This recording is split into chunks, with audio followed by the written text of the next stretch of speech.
You ever wonder what that little exposure slider does on your camera? Let's break it down in under 2 minutes. This is the exposure slider, or exposure meter. It is your built-in guide to getting the perfect shot. The goal? Keep it as close to 0 as possible for a good, well-balanced exposure. If your meter is too far to the right, it is overexposed, or too bright. Time to darken it by adjusting one of 3 settings. But if your photo is too dark or underexposed, you need to brighten it by adjusting one of the 3 settings. Here's how.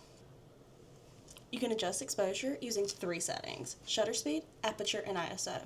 Let's see what each one does. A faster shutter speed freezes motion, but it also makes your image darker.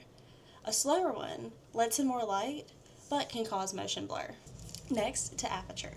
A lower f-stop means a brighter image with a blurry background.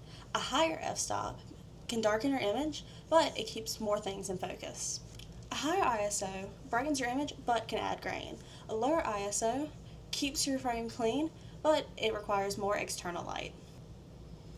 As you change these settings, watch your exposure meter move. If your photo is too bright, drop your ISO and increase your shutter speed and/or aperture. If it's too dark, do the opposite. And there you go. Use the exposure meter as a quick guide to get the perfect balance in your shots. Save this for later and follow for more photography tips. Now, go test it out and let me know how it goes in the comments.